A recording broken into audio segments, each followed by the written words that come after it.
What up, world? This is movie talk. My movie talk for February. I know I pushed it to the limit. You know what I'm saying? I almost didn't get the shit done.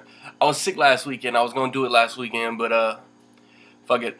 Um, this is the backdrop. Now, I meant to do it right here last month, but I forgot. Um, I'm getting off track, man. Um, you see the title. I hate that this is the second time in 3 months that I've had to do a movie talk, that I've wanted to do a movie talk because an actor passed away. But Phillip Seymour Hoffman, man, he's a beast. If you're a big movie fan like me, you know he's a beast.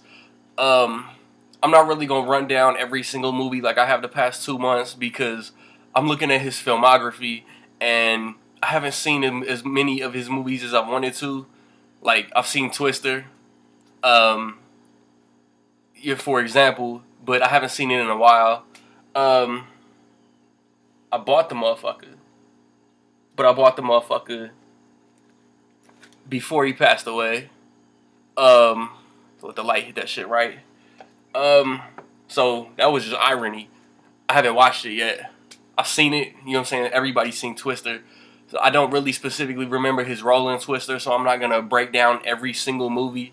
The Super Bowl Sunday, man. You watching the Super Bowl and it's in New York, and you hear the news like Phil Seymour Hoffman passed away, drugs, um, and you watching the Super Bowl like with it in the back of your head, like damn, that shit it sucks. Um, so like everybody knows, man. Like I'll start off with Boogie Nights. It's like the furthest back. Um, his role is smaller. He's like he's like a boom mic operator. He's a sound guy on in Burt Reynolds' production crew and shit like that. And he's gay. You know what I'm saying? You could tell he's crushing on Dirk Diggler. But you know what I'm saying? His presence in the movie, man. Like even back in the day in the mid '90s, like you knew Philip Seymour Hoffman was gonna be a beast. Like he commands that you pay attention to whatever character he's playing. Like the Big Lebowski is another one. Small role. He's like the butler, servant boy for the real Jeffrey Lebowski, and just like he like the little suits and like the little snooty like you know what I'm saying characteristics he had. You know what I'm saying I'm getting over a cold, so I can't really do no impressions or whatever. But just just another just performance that he kind of like captivated in the time that he was on screen, and just he was hilarious in The Big Lebowski for one. I saw Punch Drunk Love for the first time like 2 weeks ago. I couldn't sleep. I was on Netflix, and I wanted to watch one of his movies specifically, and they didn't have that many. So I hadn't seen Punch Drunk Love, man. The movie itself is weird as fuck. Adam Sandler, I don't even really know what his job was. He bought a lot of pudding, and he called one of them sex hotlines, and the chick on the other end kind of like um, gets all his credit card and personal information, and then basically hustles him and tells him like you gonna pay my rent or I'm gonna do this. And the dude who you're like 2 hour movie, man, but the dude who is in charge of the whole sex hotline organization is Philip Seymour Hoffman. He's in the movie like maybe 15 minutes tops. But like him and Adam Sandler are talking on the phone. Adam Sandler like calls him a son of a bitch or tells him to go fuck himself or some shit like that. And then he just snaps out of the blue and just starts screaming. And it's shit like that like he dedication, you know what I'm saying? He puts into his roles and shit.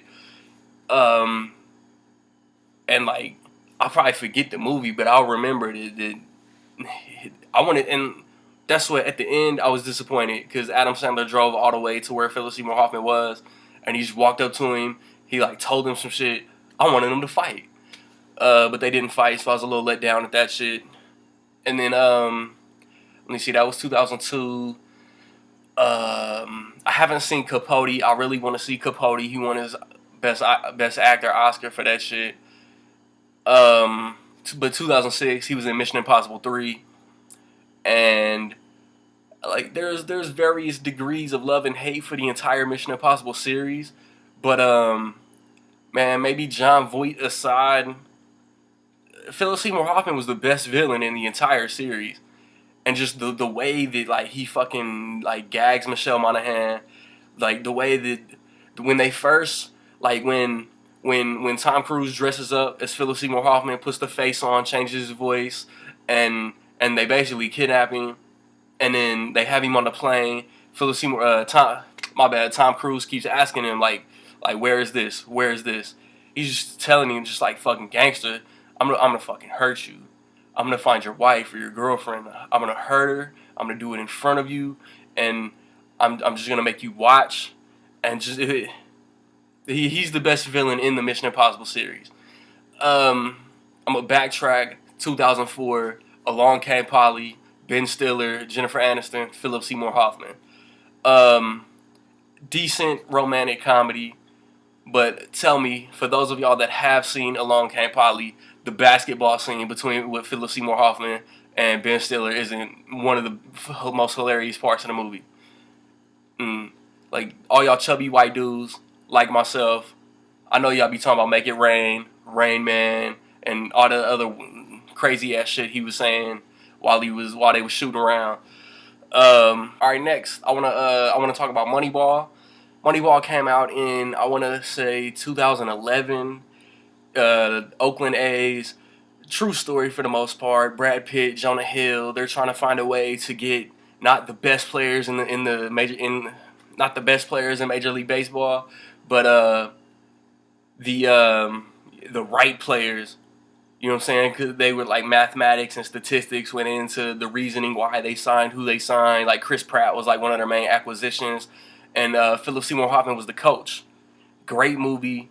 Um, with what Billy Bean I think was Brad Pitt. Jonah Hill got an award nomination, and I with Philip Seymour Hoffman. Off top of my head, I don't really remember. I think he was a little against their strategy, but it ended up working, and he kind of just went with the flow. I kind of want to talk about The Master, but I really haven't seen it. But I heard it's a so-so movie, but his performance is just one that like you have to watch, and I think it's like loosely based upon like Scientology and shit like that. Lastly, before I roll out, I'm gonna talk about the Hunger Games Catching Fire.